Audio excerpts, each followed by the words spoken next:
चलते हैं ward number 5 की ओर और आइए देखते हैं मुखिया जी ने वार्ड नंबर 5 में कौन कौन से कार्य किए, उनके कार्य का निरीक्षण करते हैं। वार्ड 5 में कई छोटी बड़ी सड़कों का निर्माण भी मुखिया जी ने करवाया है और जल निकासी के लिए नालियां भी बनाई गई हैं।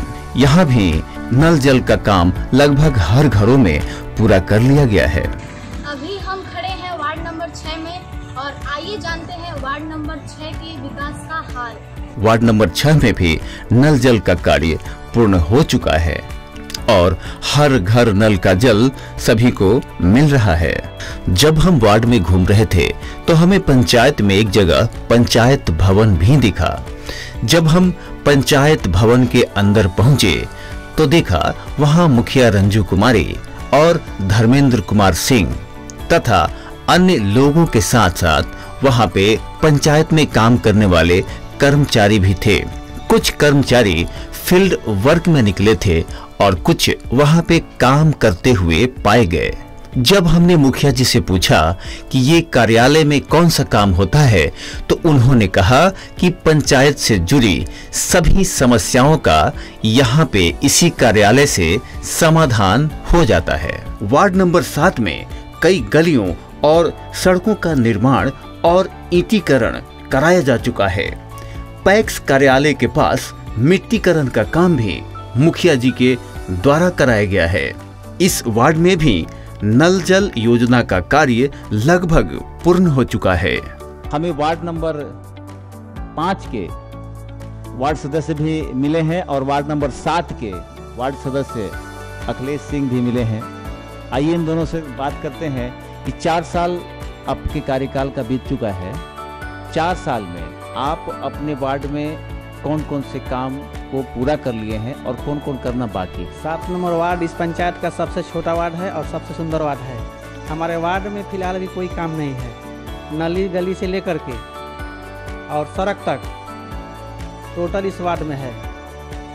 2016 में वार्ड सदस्य बनने के बाद इन्होंने अपने कार्य को बहुत दृढ़ता पूर्वक करते हुए लगभग उन सभी जटिल समस्याओं को जड़ से समाप्त कर दिया है और भी जो कुछ बचा हुआ भी है तो आने वाले 1 साल में इसे वो समाप्त कर देंगे, ये इनका मानना है। अब हम चलते हैं वार्ड नंबर 8 में और देखते हैं मुखिया जी ने वार्ड नंबर 8 में कौन कौन से कार्य किए। आइए देखते हैं। वार्ड नंबर 8 में कई सड़कों का मुखिया जी ने ईंटीकरण करवाया है। कई सड़कों का पीसीसी भी करवाया है। हर घर नल का जल सभी को मिल रहा है। वार्ड नंबर 8 में बड़े बड़े नालों का भी निर्माण मुखिया रंजू कुमारी के द्वारा करवाया गया है। अब हम चलते हैं वार्ड नंबर 9 में और देखते हैं मुखिया जी ने वहाँ पे कौन कौन से कार्य किया। वार्ड नंबर 9 में नाले की सबसे बड़ी समस्या थी जो मुखिया जी के द्वारा बनवाया गया। ये नाला सबसे बड़ा था। वार्ड नंबर 9 में ही एक मार्केट आता है जहाँ सालों भर पानी लगा रहता था। वहां पर मुखिया जी ने नालों का निर्माण कराया जिससे जनता को बड़ी राहत मिली है। अभी हम जहां खड़े हैं वो इलाका है वार्ड नंबर 9 और 10 का। ऐसे ये जो पीछे हमारे देख रहे हैं बागवानी, ये अमरूद की बागवानी है और 2016 से पहले ये बागवानी नहीं बल्कि यहाँ पे एक बंजर जमीन हुआ करती थी। 2.5 बीघा का ये प्लॉट है। ये एक सामाजिक प्लॉट है और ये बिल्कुल ही इसमें जंगल हुआ करता था। कोई इसको देखने वाला नहीं था, कोई सुनने वाला नहीं था और खाली पड़े हुए भूमि को सिंचित करके हमारे ग्राम पंचायत राज डुमरी की मुखिया और भाई धर्मेंद्र कुमार ने इसे सींच कर इसमें छोटे छोटे पौधों को लगा करके 2016 में आज 2020 है। 2020 तक ये पौधे बड़े हो चुके हैं और ये बंजर भूमि आज फलदायी और उपजाऊ बन चुकी है। पहले तो शुरुआती दौर में अभी इससे 25-50 हज़ार का ही सालाना इनकम हो पा रहा है, मगर आने वाले 2-4 वर्षों में ये एक बड़ा इनकम के रूप में साबित होगा जो कि पंचायत के विकास में इस पैसे को खर्च किया जाएगा। ये प्रयास हमारे ग्राम पंचायत डुमरी की मुखिया रंजू कुमारी और धर्मेंद्र जी के द्वारा किया गया है। आइए हम चलते हैं नीचे बागवानी में, देखते हैं इसमें क्या फल लगा है, क्या फूल लगा है और बात करते हैं कुछ स्थानीय लोगों से इस बागवानी के बाद। जब हम बागवानी के भीतर पहुंचे तो वहां कुछ महिलाएं काम कर रही थी। हमने उनसे बातचीत भी किया। अभी हम आ गए हैं बागवानी के अंदर। ये देख रहे हैं ये छोटे छोटे पौधे और ये लगा हुआ फल आप सभी देख रहे हैं, ये बहुत परिश्रम का फल है, बहुत मेहनत का फल है। और जिन लोगों ने परिश्रम किया है वो भी हमारे बीच इस बागवानी में हैं और इस पौधे को इन लोगों ने अपने मेहनत से सींच के बड़ा किया है। और महात्मा गांधी रोजगार गारंटी योजना के तहत इन्हें पैसा भी मिलता है सरकार के तरफ से। तो आइए हम इनसे बात करते हैं कि आप लोग कब से यहाँ कार्यरत हैं, कहिया से काम करता है? 3 साल। पैसा मिलला? हाँ मिलला। पैसा आवेला? हाँ। तो इमे का काम बटे, का करे के पड़ला? अरे सब ये जंगल झाड़ सोहिला सब पेड़ा के तनी थलिया उलिया के साफ सुथरा रखेला सर। हमारे बीच है वार्ड नंबर 9 के वार्ड सदस्य, हम इनसे भी थोड़ा बात करेंगे। मुखिया जी के 4 साल के कार्यकाल से कितना संतुष्ट हैं आप? बहुत संतुष्ट हैं, इसलिए कि जो काम हम लोग वार्ड में नहीं हुआ था वो आज हुआ है। रोड का भी संचालन हुआ है और जो बागवानी है वो भी काम बहुत अच्छा से हो रहा है। आपके वार्ड में कितना काम ऐसा है जो मुखिया जी ने, जो पहले नहीं था 2016 के पहले, अभी क्या क्या हुआ है? अभी पहले रोड नहीं था, लाइट नहीं था, हम लोग के राशन कार्ड नहीं था, वो सब भी हम लोग मुखिया जी उपलब्ध कराए। मैंने कुल मिला के अगर नंबर देना का 100 में से, तो मुखिया जी को कितना नंबर देंगे? हम तो 100% देंगे। हमारे बीच मौजूद है एक और ग्रामीण जिन्होंने वृक्षारोपण के मामले में यहाँ ही नहीं बल्कि पंचायत में जहाँ जहाँ वृक्ष लगाया गया उसमें इन्होंने महत्वपूर्ण भूमिका निभाई है। आइए बात करते हैं, क्या नाम है आपका? प्रीतम सिंह। तो कितना पेड़ लगाए होंगे अभी तक? 15,000 तक लगाए। 15,000 जी। कहाँ कहाँ पेड़ लगा? पूरा आश्रम से सिंगई पंचायत से लेके डुमरी पंचायत, टिकुलिया टोला, रसूलपुर स्टेशन पर, गुड़िया हाई स्कूल में लगाए हैं पेड़। तो आप कहाँ कहाँ रहते हैं इन पेड़ों के लिए? सब जगह रहते हैं आप क्या? नहीं, हम पूरा घूमते रहते हैं, सर्वे करते रहते हैं कि कौन पेड़ कहाँ डैमेज हुआ, कहाँ पानी पटेगा, सब करते रहते हैं। पैसा मिलता है? जी। आपने अपने पंचायत के कई मुखिया का कार्यकाल देखा और इन सभी मुखिया के कार्यकाल में इससे मुखिया रंजू कुमारी जो आई, उनका कार्यकाल 4 वर्षों में आपको क्या लगा, कैसा लगा? बहुत अच्छा। तो अगर इनको नंबर देने का बारी आया तो 100 में से कितना देंगे? 100 में 100। हमारे बीच आज अभी मुखियापति धर्मेंद्र सिंह भी हैं।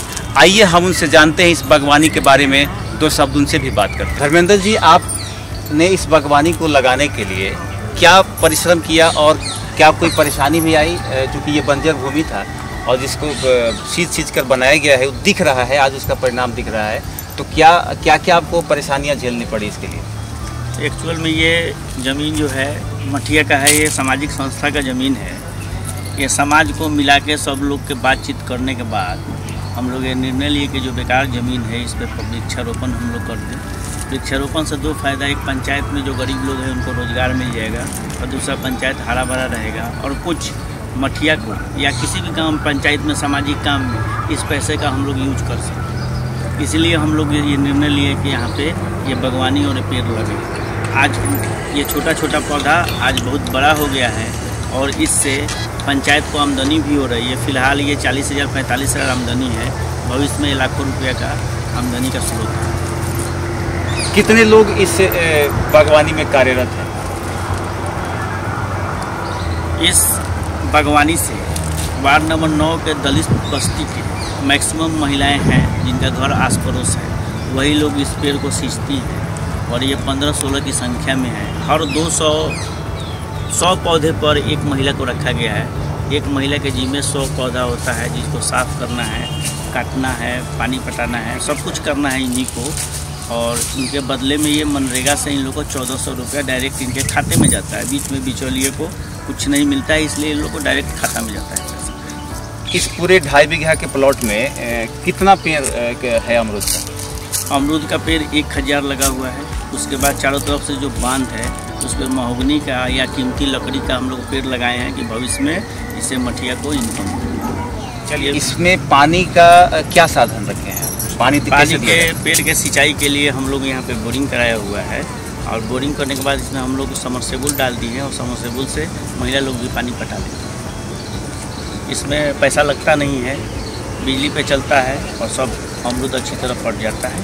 सिंचाई का उत्तम व्यवस्था है यहाँ। 4 साल पहले ही इस योजना का शुभारंभ किया था, तब शायद पता भी नहीं होगा कि जल जीवन हरियाली आएगी, और इनके प्रयास से आज पंचायत में ये हरियाली जो छाई हुई है, ये इसका जीता जागता उदाहरण है। तो हम इनकी उज्जवल भविष्य की कामना करते हैं कि ऐसे ही लगे रहें, विकास के कार्यों को गति देते रहें, और जनता सब देखती है, सब जानती है। आने वाला भविष्य आपका मंगलमय हो, इसी शुभकामना के साथ हम यहाँ से आगे बढ़ते हैं। वार्ड नंबर 10 में भी नल जल का कार्य चल रहा है और वार्ड नंबर 10 में भी हर घर नल का जल पहुंच चुका है। ईटीकरण, पीसीसी, पंचोखता के साथ नालों का भी निर्माण हुआ है। वार्ड नंबर 11 में भी हर घर नल का जल, पीसीसी, ईटीकरण, नाला और पंचोखता का निर्माण देखने को मिला है। वार्ड नंबर 11 यहाँ भी हर घर नल का जल लगभग पहुंच चुका है। पंचोखता का भी निर्माण हुआ है। ईटीकरण और पीसीसी का भी इस वार्ड में निर्माण कराया गया है। वार्ड नंबर 11 में ही एक मिडिल स्कूल आता है, जो 4 लेन के रास्ते में आ जाने के कारण वो स्कूल भवन विहीन हो चुका था। मुखिया जी के प्रयास से आज मिडिल स्कूल अपना एक सुंदर आकार में बनकर बच्चों के पठन पाठन के लिए कार्यरत हो चुका है। मिडिल स्कूल के पास ही हाई स्कूल भी है, जिसका भवन भी जर्जर हो चुका था। उस हाई स्कूल का भी मुखिया जी ने जीर्णोद्धार किया। वार्ड नंबर 12 में ईटीकरण की कई सड़कें बनाई गई हैं। नल जल योजना का लाभ भी हर घर को मिल रहा है, यानी हर घरों तक पानी लगभग पहुंच चुका है। और जहां जल निकासी की व्यवस्था नहीं है, वहां पे सोखता भी बनवाया गया है। वार्ड नंबर 12 में दुर्गा मंदिर, शिव मंदिर के साथ साथ वहां बड़ा सा प्रांगण भी है। उस प्रांगण का मुखिया बनने के बाद सबसे पहले ईटीकरण करवाने का काम मुखिया रंजू कुमारी और धर्मेंद्र सिंह ने किया।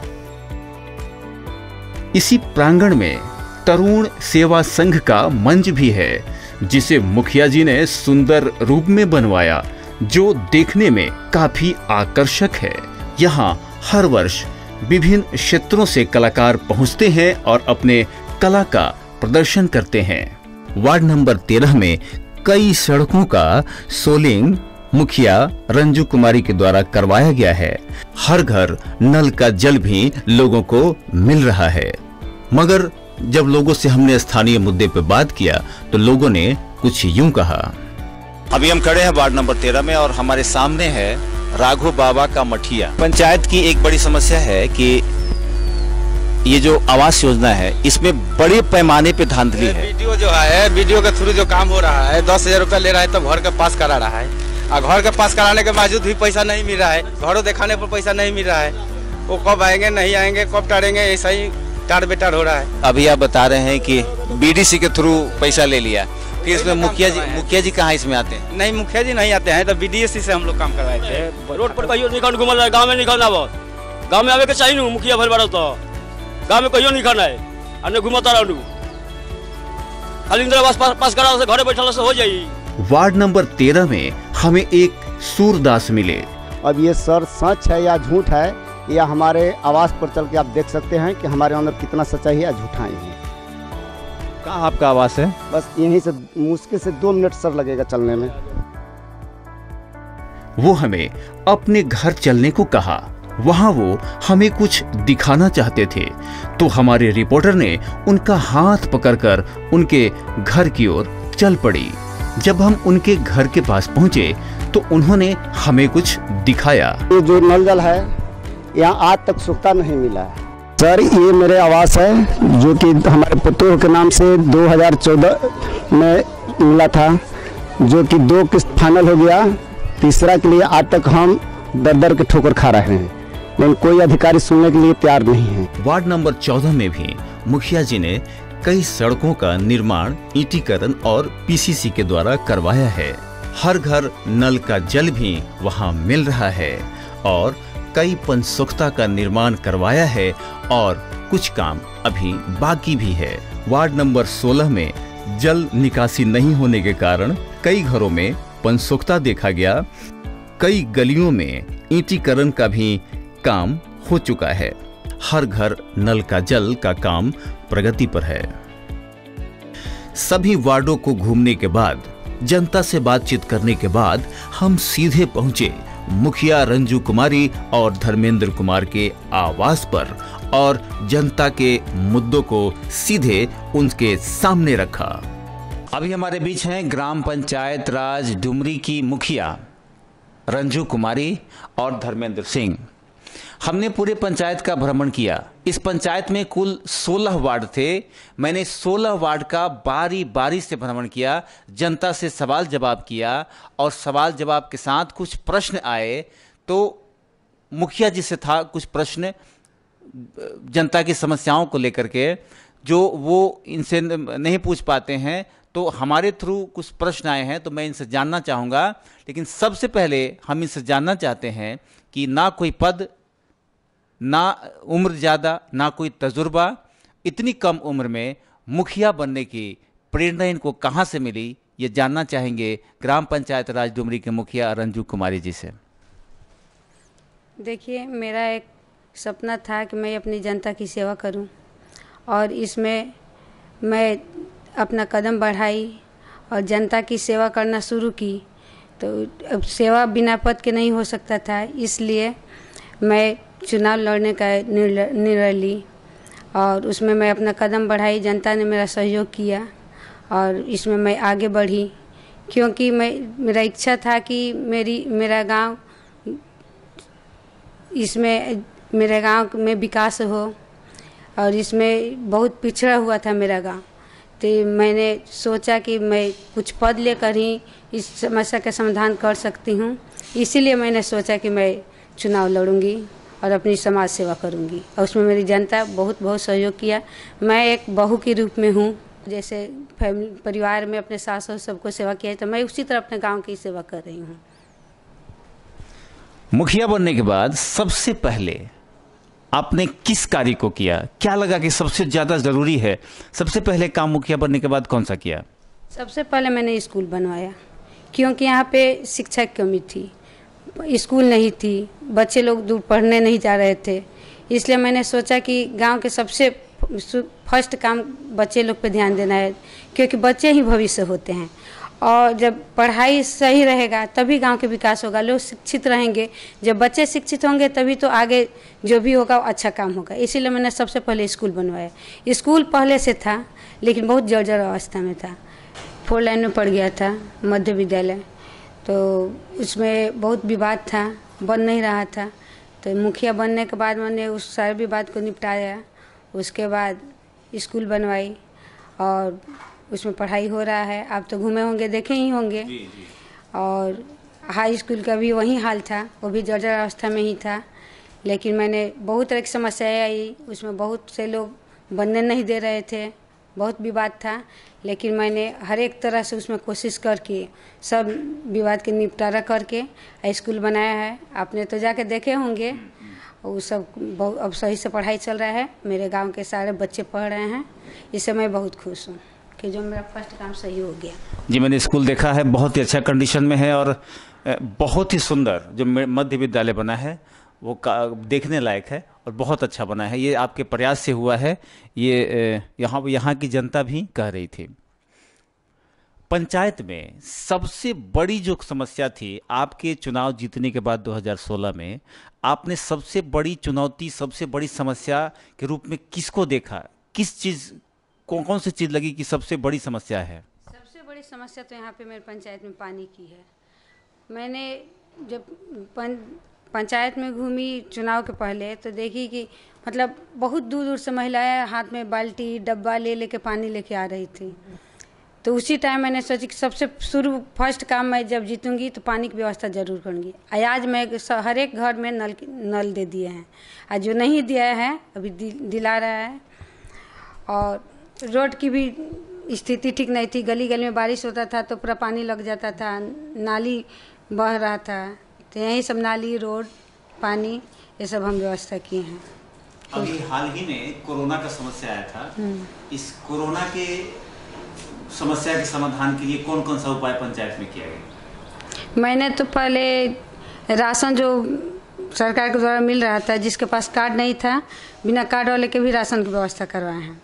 उसके बाद जिसके पास साबुन बंटवाए हैं और मास्क भी मतलब आया हुआ है, सब अब वो भी बंटवाना है। और मतलब जो बहुत ज़्यादा गरीब लोग थे, आते थे तो जो मेरा हेल्प लगता था वो देते थे।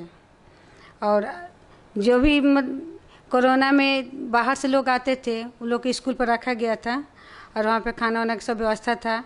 और वहाँ जब छपरा से वीडियो साहब नहीं आ पा रहे थे तो गैस मतलब जो भी चीज़ घटता था, क्योंकि मेरी जनता थी, मेरे गांव की जनता थी, और कहीं की भी जनता हो तो हम अपने पास से भी उन लोग को खाना बनवाते थे। अच्छा, जब से आप लोग 2016 में कार्यभार संभाले तो कौन सी समस्या ऐसा लगा कि जिस पे हमें तत्काल कार्रवाई करना चाहिए, इस चीज़ को कुछ गड़बड़ हो रहा है, कुछ ये ऐसा कुछ लगा क्या कि आपको उस पे आपने कार्रवाई किया हो अपना पदभार संभालने के बाद? नहीं, सबसे कार्यभार संभालने के बाद पंचायत में सबसे बड़ी समस्या थी जन वितरण प्रणाली जी। यहाँ पे ये हमेशा हमको लाभ चुनाव प्रचार के दौरान लोग के द्वारा ये मिला कि हमको 3 महीना पे राशन मिलता है, 2 महीना पे राशन मिलता है। डीलर तेल लेने जाते हैं तो डब्बा फेंक देता है, गाली दे के भगा देता है। सबसे पहले हम लोग इसी पे फोकस किए और जन वितरण प्रणाली को सुधार किए। सारे डीलर को बैठा के एक बार में बोल दिया गया कि आप लोग हर महीने राशन दीजिए। अगर जहाँ आप लोग को भी प्रॉब्लम आ रही है तो हमसे बात कीजिए, आपका भी प्रॉब्लम सॉर्ट आउट होगा, लेकिन जनता को आप लोग राशन दीजिए। पंचायत में थोड़ा ट्रांसपेरेंसी होना चाहिए। पहले बहुत सारे शिकायत था, पहले के वार्ड सदस्य लोग बोलते थे कि हम लोग को जो सैलरी मिलता है वो भी पैसा हम लोग को नहीं मिलता था। 400 या 500 रुपया सैलरी था, उसमें भी 200 रुपया ये लोग को मिलता था। चुनाव जीतने के बाद हम लोग ने सीधे सीधे निर्णय किया कि जितने भी वार्ड सदस्य हैं उनके सीधे सीधे डायरेक्ट खाते में उन लोग का सैलरी जाए। बीच में न मुखिया जी के पास पैसा आए, मुखिया जी अपने हाथ से नहीं दे, इसके लिए सीधे सीधे अकाउंट में हो। तो ये हम लोग किए। आज के डेट में सारे वार्ड सदस्यों का अपने खाते में उनका सैलरी आता है, जिससे ये गबन सिस्टम बंद हो गया।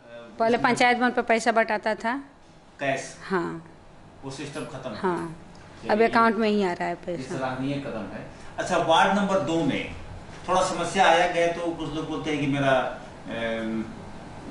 इंदिरा आवास नहीं मिलता है, मेरे को पेंशन नहीं मिलता है, मेरे से पैसा लिया जाता है, पानी देते हैं तो उसके बदले में पैसा लिया जाता है। तो ऐसा इसके क्या कहना चाहेंगे आप? ठीक है, पानी का जहाँ तक प्रश्न है पैसा लेने का, तो नीतीश कुमार की महत्वाकांक्षी योजना जो है जल नल योजना, इसमें पैसा लेना है लाभुक से 30 रुपया। हर लाभुक से महीना में पानी के बदले 30 रुपया लेना है। लेकिन पंचायत को निर्णय ये भी करना है कि अगर किसी वार्ड में 10 परिवार अगर गरीब है तो पंचायत को अधिकार है कि उससे पैसा नहीं वसूला जाए। लेकिन वार्ड नंबर 2 में अभी पैसा मेरे समझ से वसूली नहीं होना चाहिए, क्योंकि अभी तक वहाँ पे बिजली का मीटर नहीं लगा है और पानी फुल्ली वहाँ पे अभी नहीं चल रहा है कागज़ में। ऐसे पानी वहाँ पे डेली सप्लाई है, लेकिन अभी कार्य अपूर्ण है। अभी वहाँ पे बिजली का मीटर नहीं लगा है। बिजली का मीटर जब तक नहीं लगा है तब तक हम लोग पैसा लेने का अधिकारी नहीं है।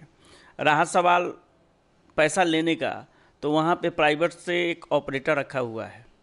आज के डेट में कोई ऑपरेटर फ्री में जल नल का बोरिंग चलाएगा नहीं टाइमली।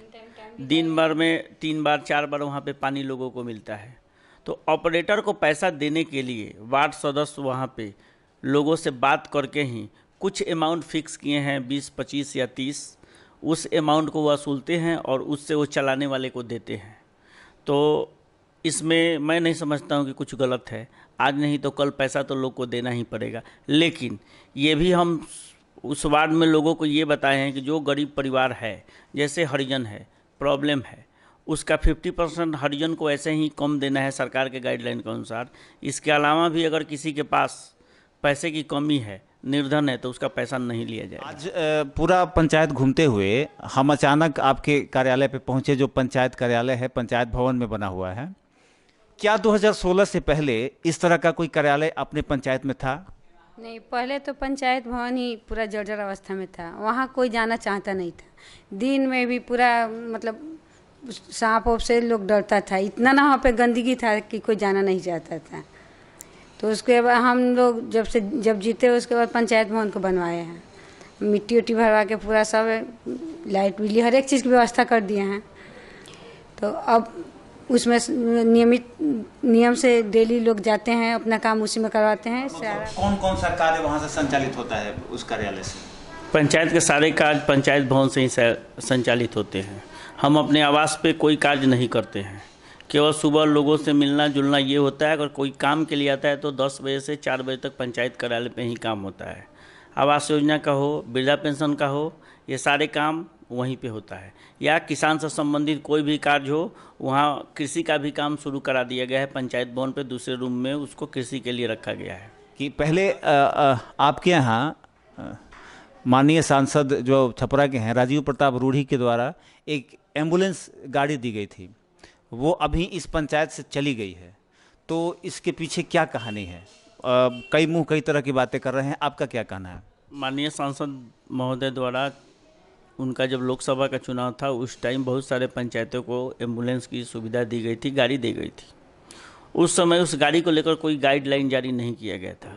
गाड़ी सारे पंचायतों को भेज दिया गया। हम लोग नितिन गडकरी जी आए थे, केंद्रीय मंत्री, उन्हीं के हाथों से उस समय हम लोग को गाड़ी मिला।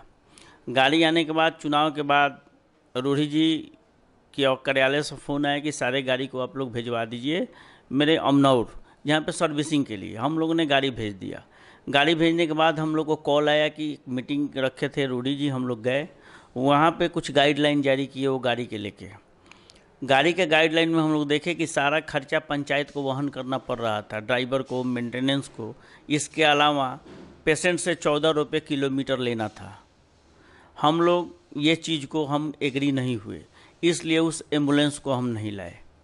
और जहाँ तक सवाल है, पूरे सदर प्रखंड में 1-2 मुखिया जी लोग अपना ले आए होंगे एम्बुलेंस, लेकिन कोई लेके नहीं आया। सारा एम्बुलेंस उनके आवास पे लगा हुआ है अमनौर। पंचायत में घूमने के बाद हमें एक समस्या का पता चला है, स्वास्थ्य समस्याएं। पहले कुछ तो थोड़ा बहुत शायद स्वास्थ्य संबंधित यहाँ पे एक्टिविटी हुआ करता था, लेकिन पंचायत में अभी बिल्कुल ही स्वास्थ्य के प्रति कोई भी चीज़ नहीं है, कहीं भी कोई चीज़ नहीं है। तो इसमें आप क्या प्रयास कर रही हैं और क्या करना चाहेंगी स्वास्थ्य के लिए, अपने जनता के लिए? देखिए, पहले तो यहाँ पे कुछ दूरी में कोई हॉस्पिटल नहीं है। हम औरत है तो औरत की मजबूरी समझ रहे हैं। सबसे मेन प्रॉब्लम होता है गर्भवती महिलाओं के लिए। उन लोग को जाने में, कहीं अगर तबीयत खराब होता है तो जाने में कम से कम 1-2 घंटा लग जाता है, रास्ता भी सही नहीं है। जाते जाते वो लोग का केस भी खराब हो जाता है। इसलिए हम चाहेंगे कि मेरे पंचायत में हॉस्पिटल बना हुआ है, वहाँ पे कोई डॉक्टर की व्यवस्था में लगे हुए हैं। सिविल सर्जन के पास भी आवेदन दिए हैं कि यहाँ वहाँ पे कोई डॉक्टर बैठे जो कि हमारे पंचायत के सभी महिलाओं को या हर एक आदमी को उस मतलब वहाँ पे दिखाया जाए। तो हम तो उसमें लगे हुए हैं। अब आगे देखिए कब तक हो रहा है। इसमें हम लोग मंगल पांडे जी जो स्वास्थ्य मंत्री हैं बिहार सरकार के, मंगल पांडे जी को हम लोग ने आवेदन दिया था पंचायत से जाके 1 साल पूर्व भी कि हमारे जहाँ उप स्वास्थ्य केंद्र है उसको स्वास्थ्य केंद्र में कन्वर्ट करा दीजिए। भवन भी बना हुआ है, सब कुछ बना हुआ। वहाँ से केवल हम लोगों को केवल आश्वासन मिला है। अभी तक उनके द्वारा कोई काम, कोई कागज़ नहीं भेजा गया है उप स्वास्थ्य केंद्र से स्वास्थ्य केंद्र में तब्दील करने के लिए। जब तक सरकार नहीं चाहेगी, पंचायत से स्वास्थ्य केंद्र बनाया नहीं जा सकता है, न वहाँ पे डॉक्टर खुद बैठाया जा सकता है। इसके लिए सीएस को भी बताया गया है और मंगल पांडे जी को भी बताया गया है। अब देखिए वो क्या करते हैं। विधानसभा चुनाव सर पे है, हो सकता है कि चुनाव के पूर्व वो स्वास्थ्य केंद्र दे दें, यही हम लोग आशा रखते हैं। मुखिया जी, आप एक महिला हैं और सरकार महिलाओं को 50% आरक्षण इसलिए दे रही है और उन्हें मुखिया बनने का, बीडीसी बनने का, अन्य पदों पे इसलिए बैठा रही है क्योंकि महिलाओं की से जुड़ी समस्याओं को दूर किया जा सके, महिला खुल के आपसे समस्याएं अपनी बात कर सके। तो अपने पंचायत की महिलाओं के लिए आप एक महिला मुखिया होने के बाद अपने पंचायत की महिलाओं के लिए कौन सी समस्या देखी और किस समस्या का आप निदान कर रही हैं महिलाओं के लिए, एक महिला होने के कारण? देखिए, सबसे तो फर्स्ट ये है कि डिलीवरी बहुत प्रॉब्लम होता है होने में, तो यहाँ पे हॉस्पिटल की व्यवस्था में हम लगे हुए हैं। हॉस्पिटल तो बना हुआ है, डॉक्टर की व्यवस्था में लगे हुए हैं। हम चाहेंगे कि मेरी पंचायत के जो भी महिलाएं गर्भवती हो उनका डिलीवरी पंचायत में ही हो, हॉस्पिटल में ही हो, क्योंकि उस वक्त जाने में छपरा बहुत टाइम लगता है और जाने के बाद भी वहाँ पे डॉक्टर सब लोग सक्षम नहीं है कि वहाँ हॉस्पिटल में डिलीवरी करवा पाएंगे। ऐसा भी लगता है आजकल डिलीवरी में 50,000, 40,000, 30,000 लोग मांगते हैं। ऑपरेशन का चार्ज लगा के वो लोग ऑपरेशन कर देते हैं। कितना लोग नहीं सक्षम रहते हैं तो केस भी बिगड़ जाता है। तो इसके लिए तो हम पूरा लगे हुए हैं कि कम से कम हॉस्पिटल मेरे गांव में शुरू हो जाए। दूसरी बात है कि वो रसूलपुर में एक मंदिर है और वो बसवाड़ी में है। वहाँ पे जब भी जाते हैं तो वहाँ के महिलाओं लोग बोलती है कि यहाँ के मतलब मंदिर जाने में बारिश होता है तो कीचड़ लगता है पैर में, कि मुखिया जी ये बनवा दीजिए। हम उन लोग से बार बार बोलते हैं, वो सरकारी ज़मीन नहीं है, उन लोग का अपना खेत है, बहुत सारे लोग का है, तो वहीं लोग सॉल्व कर पाएंगे, हम कर नहीं पाएंगे। तो हम बोले कि आप लोग रास्ता क्लियर कर दीजिए, हम रोड बनवा देंगे। वहाँ पे महिलाओं लोग जब छठ करती थी तो वहाँ पे गड्ढा में कहीं उधर था, उसी में छठ करती थी, तो वहाँ के लोग से सहयोग मिला हम लोग को और वहाँ पे हम बनवा दिए हैं छठ घाट। अब वहाँ पे बहुत अच्छे से वो लोग छठ करती हैं। मेरा जनता भी बहुत अच्छा है, वो लोग सब बात समझते हैं। लोग मान लीजिए हम चाह के भी नहीं कर पाएंगे जब वो लोग सहयोग नहीं करेंगे, तो इसलिए हम जनता के भी बार बार प्रणाम करते हैं। उन्हीं लोग का देन है, वो लोग जब है हम लोग के साथ तो हम लोग कोई भी काम कर सकते हैं। तो साथ से ही समाज चलता है, इसलिए जनता भी हम लोग के लिए सब कुछ है। और पानी की जो समस्या थी उसका समस्या का समाधान कर ही दिए, क्योंकि औरत लोग पानी की बहुत ज़्यादा ज़रूरी पड़ती है। और जो लोग आवास, महिला को भी आवास भी चाहिए, उन लोगों को घर में रहना है तो वो भी 350 आदमी को दे दिए हैं। उसके बाद उसमें लगे हुए हैं, जो छूटे आदमी उन लोग का फॉर्म भराया है वो भी हो जाएगा। और जो लोग समस्या लेकर आती है उस समस्या का समाधान करते हैं। मुखिया जी, सब लोग का एक सपना होता है, एक ड्रीम होता है कि हम कुछ करेंगे। तो मुखिया बनने के बाद आपका ऐसा कौन सा ड्रीम प्रोजेक्ट था, जो सपना था, जो पूरा करना आज भी है या कर चुकी हैं या करना चाहती हैं, ऐसा कौन सा प्रोजेक्ट है? देखिए, हम एक पैदल पथ बनवाए हैं मिडिल स्कूल में। जो औरत लोग सुबह में टहलने जाती थी, 4 लाइन था, वहाँ पे एक्सीडेंट का भी डर लगता था। चाह के भी औरत लोग नहीं जा पाती थी कि जेंट्स लोग आ जाएंगे, तो मतलब बहुत तरह की समस्याएं थी। और अब हम बनवा दिए हैं, तो आज के डेट में आप सुबह में जाएगा तो कम से कम 150-200 आदमी उसमें टहलते औरत लोग मिलेगी। उसके बगल में पेड़ लगवा दिए हैं, उसको कलर भी करवा दिए, सुंदर से लग रहा है। आप जाके देख लीजिएगा, बहुत सुंदर लगता है। सुबह में स्वास्थ्य के लिए भी हर एक लोग जो टहलता है लोग, तब फ्रेश हवा भी मिलता है, वहाँ बगल में पेड़ है। तो मेरा यही सपना था कि मैं सुबह में कम से कम औरत लोग को इतना मिले कि सुबह में फ्री माइंड होकर वो लोग टहलें। चलिए, हमने सुना है कि साइकिल 2 चक्के से चलती है और उसका एक चक्का आप हैं, दूसरे चक्का भाई धर्मेंद्र जी हैं। तो आपका क्या ड्रीम, आपने क्या अपने पंचायत के लिए ड्रीम सोचा था? क्योंकि दोनों का ही सपना मिलकर एक होता है, पंचायत बनता है। और अगर ये होते तो अकेले होते, लेकिन आप मुखिया हैं तो आप दोनों ही मुखिया हैं मेरी नज़रों में, पंचायत के लोगों की भी नज़र में। आपने क्या अपने पंचायत के लिए किया ड्रीम प्रोजेक्ट के रूप में? देखिए, मेरा एक शुरू से सपना रहा है वृक्षारोपण का। चुनाव जीतने के बाद सबसे पहले हम लोग शुरू किए वृक्षारोपण योजना। आप पंचायत में घूमे होंगे तो आपको दिखाई दिया होगा, हर रोड के किनारे जहाँ पे जगह है पेड़ लगा हुआ। आज के डेट में पेड़ बहुत बड़ा हो गया है, कम से कम 10,000 पेड़ इस पंचायत में हम लोग लगाए हैं। अभी मठिया का एक ज़मीन था 2.5 बीघा का, आप उसमें जाके देखिए, अगर आप नहीं गए हो तो उसमें 1000 अमरूद का पेड़ हम लोग लगवाए थे आज से 2 साल पहले। आज के डेट में अमरूद वो फल रहा है और उसका बिक्री भी हो रहा है, जिससे मठिया को इनकम भी हो रहा है। वो बहुत सुंदर चीज़ है, जिसको आप जाके अपने आँखों से देखिए, अपने कैमरा में कैद कीजिए और लोग को भी दिखाइए कि डुमरी में ऐसा काम हुआ है। मेरा एक सपना है कि जितने भी पंचायत के बिजली के खंभे हैं, सारे खंभे पे LED लाइट लग जाए। ये मेरा चुनाव जब लड़ने आए थे उसी समय से सपना है। ये मेरा सपना अभी तक पूर्ण नहीं हुआ है। अभी 15वीं वित्त का सारे पंचायत को पैसा 15 तारीख के बाद आने वाला है, 15 जून। अगर इस बार ज़्यादा चांसेस हैं कि इस बार उस पैसे से एलईडी लाइट में खर्च किया जा सकता है। अगर ऐसा लेटर विभागीय आ गया तो सारे पंचायत में दिवाली से पहले सारे खंभे पे एलईडी लाइट लगा दिया जाएगा, जिससे पंचायत चमचमाती नज़र आए। आप जब भी आइएगा डुमरी तो आपको पटना जैसा नज़र आएगा। इस पंचायत में जितने भी विवादित सड़क थे जो किसी न किसी कारण से लफड़ा के वजह से बंद पड़ा था, पूर्व में मुखिया नहीं करा पाए, मुखिया जी से नहीं हो पाया और विवाद सोल्व नहीं किए, वो सारे सड़कों को हम लोगों ने विवाद को सोल्व करके सारे को पीसीसी या सोलिंग में कन्वर्ट हम लोग करा दिए। आप जहाँ जाइएगा मेरे पंचायत में जो भी सरकारी सड़क है वो तो बन ही गया, निजी सड़कों का भी निर्माण हो रहा है हर जगह। इसके अलावा जो रोड पे हर गली में जो पानी लग रहा था, नाली का समस्या था, नाली बनवाने में बहुत सारे विवाद था, उस सारे विवाद को सुलझा के नाली बना दिया गया। इसके अलावा थोड़े हम धार्मिक भावना के आदमी हैं, आस्था रखने वाले हैं धर्म में, तो जितने पंचायत के मंदिर हैं सारे मंदिर का जीर्णोद्धार, बहुत सारे मंदिरों का जीर्णोद्धार हमने खुद अपने लोगों को मिला के, उस वार्ड के लोगों का सहयोग लेके हम लोग ने मंदिर का कायाकल्प किया।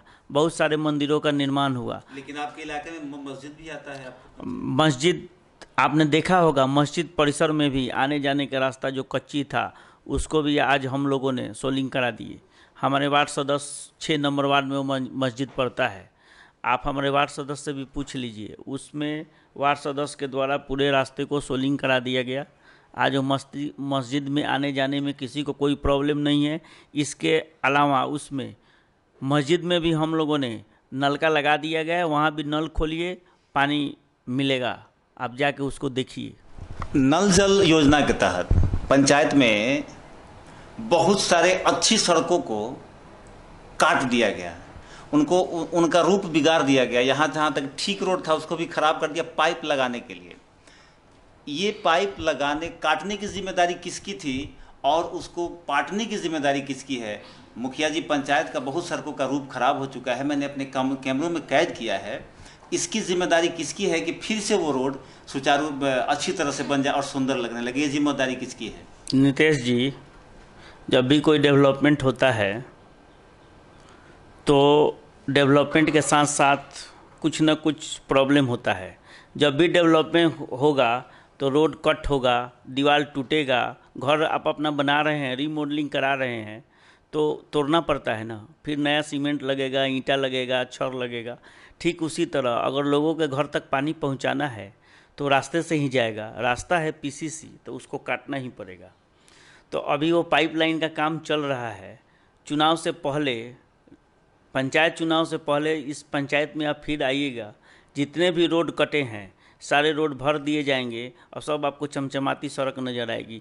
थोड़ा सा सब्र कीजिए, 4 महीना का वक्त दीजिए, पूरा पंचायत का जितना कटिंग रोड है सब सुधर जाएगा, सारा नाली बन जाएगा। ये मेरा वादा है आपसे। चुनाव से पहले आप आइएगा, ये सवाल लेके जवाब खुद ब खुद आपको मिल जाएगा। वार्ड नंबर 7 में कुछ समस्याएं हैं, हम गए तो बोले नाली को लेकर शायद कोई विवाद है या लफड़ा है कि क्या है, बोले कि पैसा निकलने के बाद भी नाली नहीं बन रहा है।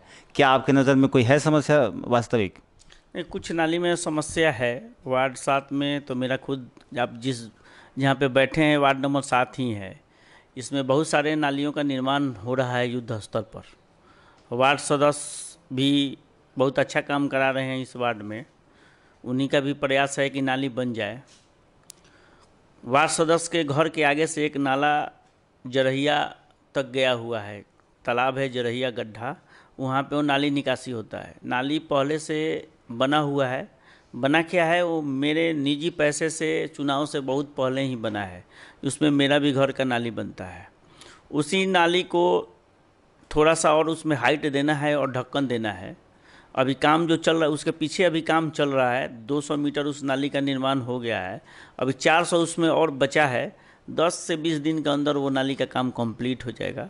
वार्ड साहब को बता दिया गया है, वो खुद अपने वार्ड क्रियान्वयन समिति एंड प्रबंधन समिति के पैसे से वो खुद बनवा रहे हैं। उनको आदेश दे दिया गया है कि आप बनवा लीजिए, वो जब बना लें कोई प्रॉब्लम नहीं है।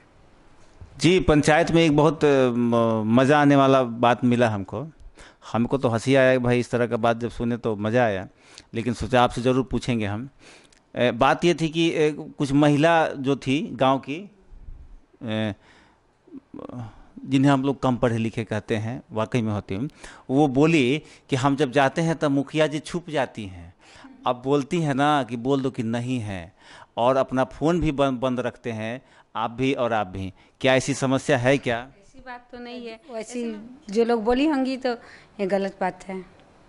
देखिए नीतीश जी, प्रॉब्लम तो क्या होता है ना, वहाँ भी बच्चे पढ़ते हैं, इस वजह से हम आते जाते रहते हैं। प्रॉब्लम क्या है कि जनता को तो दोष नहीं दे सकते हैं। जो समस्या ये हम लोग का जो काम है, इसमें कोई टाइमिंग का सवाल नहीं है। सुबह 7 बजे से लेके 11 बजे रात तक आदमी एक्टिव रहता है। 1 बजे रात में भी लोग आता है। ऐसा भी होता है कि 1 बजे 2 बजे रात के भी पंचायत में समस्या आएगा तो वो सीधे लोग यहीं पे आएगा कि मुखिया जी कहाँ हैं, मुखिया जी कहाँ हैं। अगर मान लीजिए कहीं झगड़ा होता है तो सरपंच साहब के पास जाना चाहिए। सरपंच साहब भी एक समस्या के लिए लोग आते हैं, पोस्ट उनका बना है इसी विवाद को सुलझाने के लिए, लेकिन कोई वहाँ पे जाएगा नहीं। सीधे लोग मेरे पास आता है कि मुखिया जी चलिए, हम बार बार बोलते हैं कि सरपंच साहब को भी पकड़िए, सरपंच साहब के पास जाइए, सरपंच साहब के पास आप जाइएगा, आपका काम होगा। लेकिन ये टाइमिंग जो लोग का नहीं है, सुबह 7 से 11 बजे तक, जिसको जब मन किया, हम आज तक किसी को रोके नहीं है कि आप सुबह काहे आए और शाम को काहे, जो आया उसका काम हम तुरंत कर देते हैं। मोबाइल का जहाँ तक सवाल है, बहुत सारे ब्लॉक में मीटिंग रहता है, बहुत जगह हम लोग बैठे रहते हैं, मोबाइल को फ्लाइट मोड में डालना मजबूरी है। वैसे भी बिना काम का भी मोबाइल दिन भर हम लोग का बजते रहता है। तो मोबाइल अगर 24 घंटा खुला रखिएगा तो पंचायत का ही काम नहीं हो पाएगा। फ़ोने पे जवाब देते देते आप हैंग कर जाइएगा, मोबाइल तो हैंग करेगा, दिमाग भी हैंग हो जाएगा। ऐसा कुछ सवाल लोग करता है, लेकिन इसमें कुछ दम नहीं है, बेबुनियाद नहीं है। जिसको हो सकता है कि कोई वो फ़ोन लगाया हो, मेरा स्विच ऑफ हो, तो हम जो इल्ज़ाम लगाया है उसको भी दोषी नहीं मानते हैं। जनता है, जनार्दन है, वो कुछ भी कह सकती है, लेकिन अगर बात है, अगर मेरा मोबाइल बंद रहता है तो खुला रहेगा। और मिलने जुलने में कोई प्रॉब्लम नहीं है। आवास, मुखिया आवास हमेशा खुला है 24 घंटा, जिसको जब प्रॉब्लम हो आए, कोई दिक्कत नहीं है। जी, मैं पंचायतों में भ्रमण करने के पश्चात मुझे समस्याओं के साथ कुछ ऐसी बातें भी पता चली कि मुखिया हो तो रंजू कुमारी जैसी। कुछ लोगों का ये भी कहना है कि पंचायत में बहुत विकास का काम किया है, इतना विकास किया है कि जितना विकास पिछले किसी मुखिया ने नहीं किया, उतना विकास आपने किया है।